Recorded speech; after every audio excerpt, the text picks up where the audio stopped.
Deepabali, an international virtual symposium on language, literature, and culture.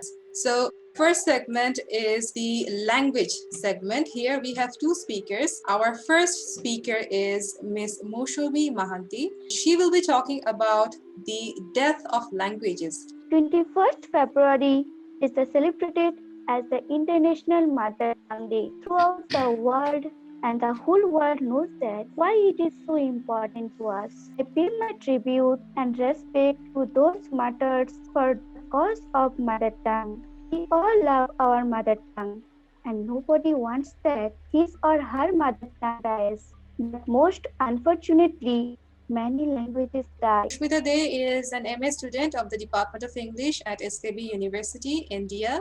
She will be talking about the revitalization of endangered languages. In India, there are 197 languages which have been classified as endangered. Of these, Kharia is classified as vulnerable language by the Atlas. It belongs to the Munda family of the Austroasiatic language. It is spoken by the Shabor Kheria community in the district of Purulia, Bankura, and Midnapur in West Bengal, in Gumla and Simtega district of Jharkhand, in Surguja and Raigad district of Chhattisgarh, and Sundargarh district of Odisha. The total number of speakers is 276,614. In Purulia, it is spoken by the community in and around Rajnagar, Buglidi, Borabazar, and Manbazar block.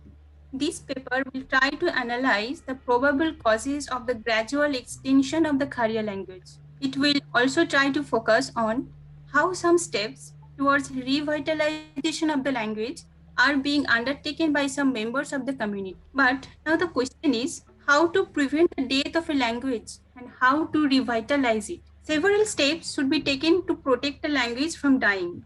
I quote, elevating the prestige of a language is required to keep a language from being abandoned, unquote. The urge to save the language should come from the speakers themselves. The educated person of the community should try to convince the young generation to speak the language. I quote, an increase in prestige can be achieved in many different ways, including the use of the language in media and technology, official government recognition for the language, and increased economic status of its speakers. Next segment, which is the cultural segment. Here, our first speaker is Kang Wen Long from Wuhan Textile University, China. Mandarin Chinese is the mother tongue of our people, and it takes an average 10 years for a foreigner who wants to become a fluent speaker of Mandarin. As China has become the second largest economy in the world, I'm glad to find that there are more and more international students and businessmen who want to manage the Mandarin well. Yet, gaining influence in Mandarin is a difficult practice. All manner of things affect how long it takes. So long as you like it, with tremendous practice, I believe everyone could finally manage Chinese well. This year is bound to be an unusual year, and the day is celebrated at a time when the world is going through an unprecedented crisis. Hope everyone could get through the crisis and embrace a happy new year. Hence, a variety of Chinese food has different but fantastic mouth-watering flavor, and Chinese food can roughly divide it into 4 regional cuisine, that is Shandong cuisine, Sichuan cuisine, Cantonese cuisine, and Jiangsu cuisine. 4,000 years ago, and which formed in Qin and Han dynasties, and after the Song dynasty, Shandong cuisine has become a representative of northern China's cuisine. And here are some pictures from of Shandong cuisine, which is like braised shrimp, braised intestine, and sweet and sour cabbage. And they don't use like spice that much. We come to Sichuan cuisine. A lot of spice, you can see we have spice flavor and sour and hot flavor, and there are a lot of like ways and methods of cooking, and there are like more than 20 types, including fried, stir frying, boiling, and blasting, stew, and so on. And we have like the most famous dishes, which is mapo tofu. And I believe a lot of Chinese have experienced or have had a bite of this cuisine, which is like very spicy but very flavored. Cantonese cuisine, we don't actually non-spices, and it was pretty much focusing on the exquisite cooking techniques and meticulous cutting technique. Cantonese cuisine is a really simple Chinese exquisite cooking and like knifing techniques. It is basically like every meal will be like 2 hours of preparation, because it is very long, very lengthy to do such methods, and its cooking is good at duration, pretty much like that. And you can see this is Yangzhou fried rice with like pea and ham and eggs in it, and there was sweet and flour mandarin fish, which was cooked, which was stewed with vinegar and syrup, and then put it up onto the fish, and it was very delicious. First of all, Zozolopa. Zozolopa is greetings from my language, from Newa language. It's called greetings. Newas were concentrated in Kathmandu Valley in ancient time. However, they can be found all over the country at present time. Especially, I'm going to talk about 8 foods from Newa community. So first of all, this is Yomari. Yomari is a steamed dumpling made from rice flour, hollow inside, but filled with sesame and jaggery. Second food is Chatamari, a flat, thin bread made from rice flour, baked on an iron pan. And Chatamari means flat bread, similar to dosa, as shown in figure below. 16 occur, the same festival when this item is eaten. Kachila, a product made from buffalo lean meat, which is finely minced, which is eaten raw. Tapu micha is a product made from intestinal part of buffalo, in which bone marrow is filled into it and then shallow fried.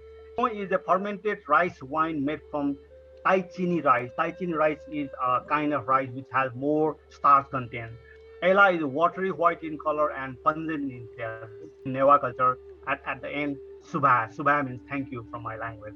We have come to the last part, which is the literature part. For this, we have the speaker, Niamul Islam Sabbir. He will be talking about Bangladeshi, Chakma, and Marma literatures and overview. Language is what we can call the backbone of a society. Whether it's spoken, it's written, language has always has an incredible role in building a society. Bangladeshi Chakmas. The Chakma name derived from Sanskrit and Sakti Maha.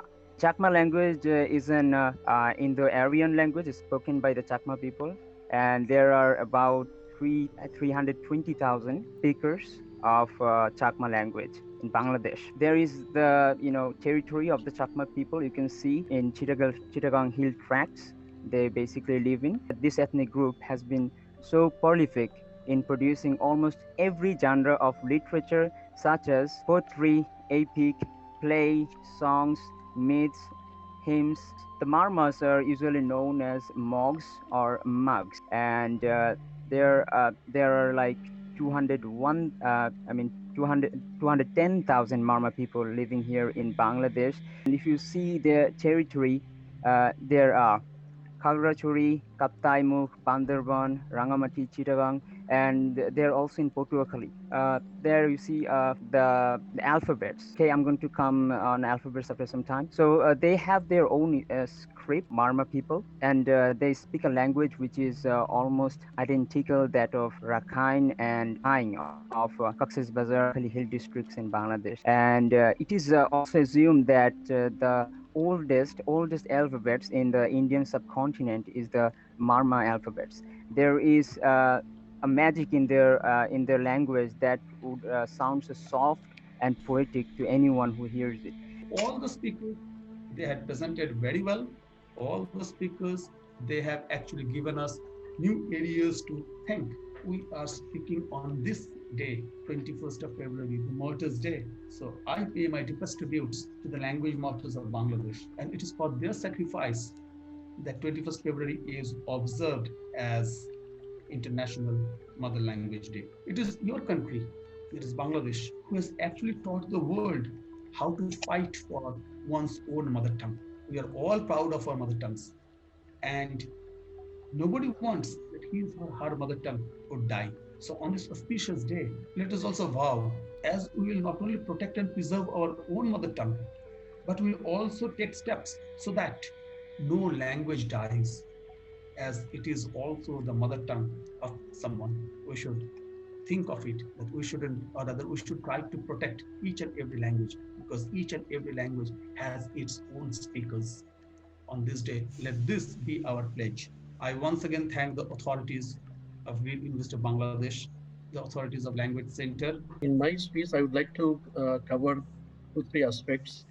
At the very outset, I would like to mention that you have really done a great job organizing this kind of symposia in which participants from different countries, they joined and they made their wonderful presentations.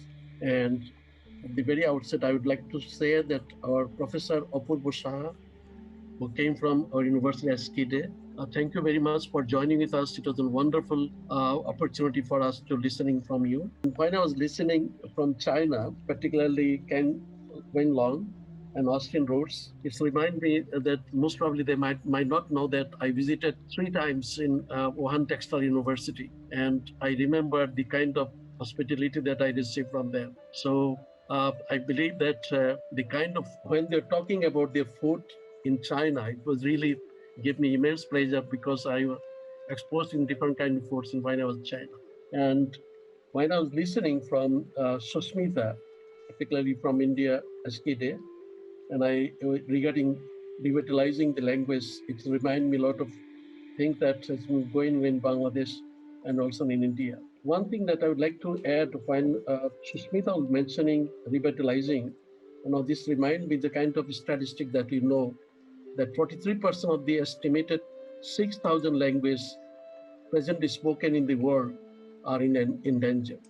So 43% estimated 6,000 languages that are being spoken. And very sad that only few hundred languages are used in education system. Less than 100 are used in digital world. So these things are going on, now how we can really improve the situation, that is a really big challenge. Now the question comes, why really need to work for the languages that are losing their images? We believe that the multilingualism and if you really like to develop the sustainable development goals that was developed and the concept that we said leaving no one behind, all these aspects really encourage us that we need to really create an inclusive society throughout the world and work throughout different regions. And for creating this inclusive society, the language definitely met. So these are the aspects that your symposium has really highlighted many of the issues here. And when I was listening from Bimal, it was really encouraging for me. Bimal, you have really done a great job. I really appreciate it, and I hope that you'll come out with wonderful publications through your paper. And many of us are not quite familiar about this Chakma and Myanmar language situations, but your paper has really highlighted those aspects. So thank you so much, the wonderful team here at Green University and all the excellent presenters from different countries who have given us so much time and presented wonderfully in this session. So with everyone's permission, I would like to end today's session here. Okay.